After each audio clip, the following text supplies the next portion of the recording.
Assalamualaikum warahmatullahi wabarakatuh. Perkenalkan, kami dari kelompok 3 ingin mempresentasikan hasil diskusi kami mengenai UTS Decision Making and Problem Solving. Sebelum masuk ke materi, izinkanlah kami memperkenalkan diri terlebih dahulu. Hai, perkenalkan, saya Vanita Putri Hazra. Hai, saya Nasyaba Tiwi. Hai, saya Tafiona. Hai, saya Nur Sukmasuri. Dari video yang telah diberikan oleh dosen pembimbing kami, dalam video tersebut merupakan video seminar dari Bapak Ibnusius Jonan di ITB. Kami dapat menyimpulkan bahwasannya dari video tersebut membahas bagaimana cara dalam membentuk leadership atau membangun karakter yang kuat, baik, serta lugas dalam sebuah kepemimpinan. Berikut ini penjelasan dari ide-ide kreatif yang telah kami simpulkan dari narasumber dalam bentuk mind mapping. Baiklah, kita akan membahas ide-ide kreatif yang telah disimpulkan. Yang pertama, terdapat planning leadership. Menurut John Corder, leadership dalam bentuk planning ini terbagi ke dalam 8 transformasi, yakni berupa 1. Membangun rasa terhadap urgensi. 2. Membentuk koalisi panduan yang kuat. 3. Menciptakan visi. 4. Komunikasi visi. 5. Menyempurnakan orang lain untuk melakukan visi. 6. Merencanakan dan menciptakan kemenangan jangka pendek. Ketujuh, konsolidasi, perbaikan, dan hasilkan yang lebih banyak perubahan. Dan yang terakhir atau yang kedelapan yaitu mengembangkan pendekatan yang baru. Oke, selanjutnya kita akan masuk ke dalam ide yang kedua, yakni berupa controlling leadership. Dari kutipan Napoleon Bonaparte dapat disimpulkan bahwasannya apabila kita membuat pasukan yang berisi 100 singa, akan tetapi pemimpinnya anjing, di berbagai pertempuran apapun akan mati seperti anjing. Begitu pula sebaliknya, membuat 100 pasukan anjing, tetapi pemimpinnya 1 ekor singa, maka mereka akan bertempur selayaknya singa. Nah, begitulah kira-kira konsep dari alamiah yang terjadi di dalam proses controlling leadership. Baiklah, sekarang kita masuk ke dalam ide yang ketiga, yakni berupa supporting leadership. John Quincy Adams telah mengatakan, kalau tindakan Anda menjadi inspirasi bagi orang lain, maka mulai sekarang berpikirlah untuk lebih banyak agar menjadi lebih baik. Itu dapat menjelaskan bahwasannya kamu adalah pemimpin yang tegas. Demikian hal yang diungkapkan oleh mantan Presiden Amerika Serikat ini, John Quincy Adams. Yang artinya pada kalimat ini menjelaskan secara tidak langsung bahwasannya seorang pemimpin bukanlah sekedar orang yang memberikan perintah, yang biasanya suruh sana dan suruh sini.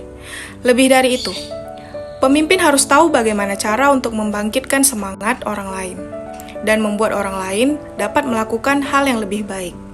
Sepintas terdengar mudah, akan tetapi dalam pelaksanaannya sama sekali tidak. Iya, menjadi pemimpin tidaklah mudah, apalagi dengan semua ketidakpastian yang ada. Alhasil, hanya orang-orang yang benar-benar memiliki kemampuan sajalah yang bisa atau layak dikatakan sebagai pemimpin. Selanjutnya yang keempat yaitu managing leadership. Diambil dari kutipan Confucius. Pilihlah pekerjaan yang Anda sukai karena di saat Anda mengerjakannya, seperti tidak akan pernah harus bekerja sehari pun dalam hidup Anda. Maksudnya yaitu, pilihlah pekerjaan yang sesuai dengan minat dan tipe kepribadian kita. Apabila kita bekerja di bidang yang sesuai dengan minat dan tipe kepribadian kita, umumnya akan lebih sukses dalam menjalani karir, karena pekerjaan terasa lebih menyenangkan.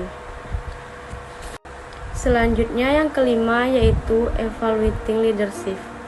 Diambil dari kutipan Peter Drucker. Ada 3 hal kesalahan secara alami dalam berorganisasi. Yang pertama, gesekan. Yang kedua, kebingungan. Yang ketiga, kinerja yang buruk. Hal yang harus dimiliki seorang pemimpin dalam berorganisasi. Yang pertama, komunikasi. Kedua, kejujuran. Ketiga, pengambilan keputusan. Keempat, inovasi. Kelima, tanggung jawab. 6, motivasi dan hubungan. Selanjutnya yang keenam yaitu informing leadership. Diambil dari kutipan Mahatma Gandhi. Kita tidak dapat menghindari perubahan. Semakin kita menolak perubahan, maka semakin terasa sulit. Maka perubahan tersebut jadikan sebuah tantangan yang bisa membuat kita mampu dalam menjalani hidup dengan lebih baik sebelumnya. Maksudnya yaitu diambil dari contoh karyawan menghadapi perubahan akan membantu perusahaan mengatasi resistensi yang terjadi akibat perubahan kebijakan. Tentu saja dengan adanya kepercayaan diri, mereka akan lebih mudah mengelola stres kerja yang mereka alami, terutama yang terjadi akibat perubahan. Dalam tantangan perubahan tersebut, karyawan dapat memiliki kepercayaan diri yang tinggi akan selalu optimis, bahwa meskipun ada perubahan, mereka tetap akan dapat menyelesaikan pekerjaan mereka dengan baik. Selanjutnya dijelaskan oleh teman saya, Nur Sukmasuri. Oke, next adalah 3 ide penerapan berpikir outside of the box. Yang pertama adalah asosiasi bebas. Asosiasi bebas adalah pemanfaatan kekuatan berpikir untuk membuat hubungan yang lateral dan tidak segera terlihat sebelumnya.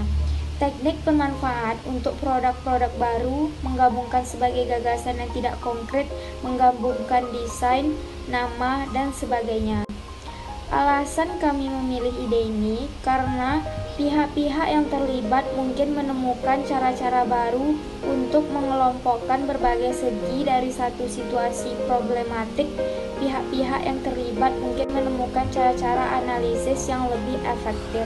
Melalui banyaknya gagasan yang mengalir secara bebas, dapat terlihat pada segi mana diperlukan informasi baru atau tambahan. Pihak-pihak yang terlibat mendorong cara berpikir yang tidak konvensional, termasuk dalam menghadapi situasi problematik seperti yang telah pernah dihadapi sebelumnya.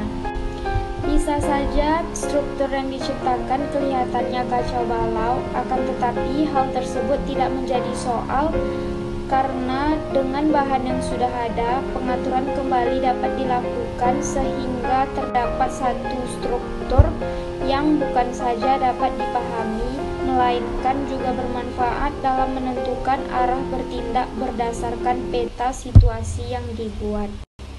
Yang kedua adalah berangan-angan secara kreatif.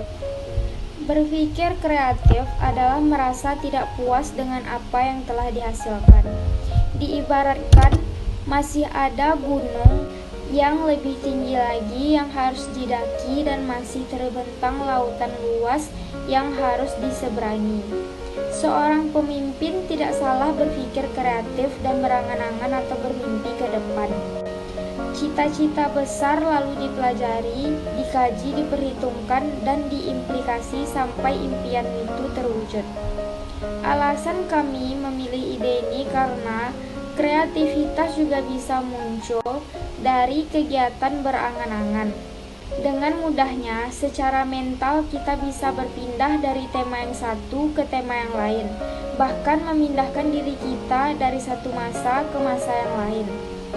Seorang yang berangan-angan akan sering menemukan dan mengalami pemikiran-pemikiran yang sama sekali baru dan bahkan mengejutkan, yang membawanya pada kreativitas.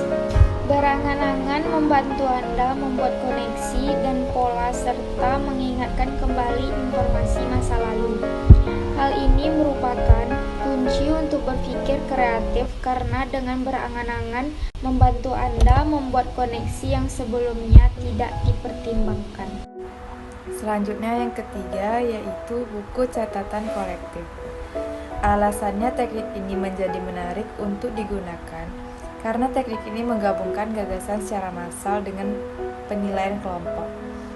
Menariknya lagi, orang-orang yang diajak turut serta menyumbangkan pendapat dan gagasannya bertindak anonim. Dengan demikian, para partisan tidak merasakan terkekang atau menghadapi pembatasan dalam mengemukakan pendapat dan gagasan-gagasannya.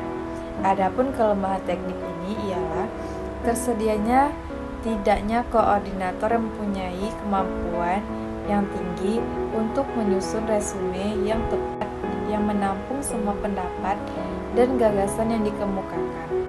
Baiklah, sekian video yang dapat kami sampaikan. Semoga video ini dapat bermanfaat bagi rekan-rekan semua.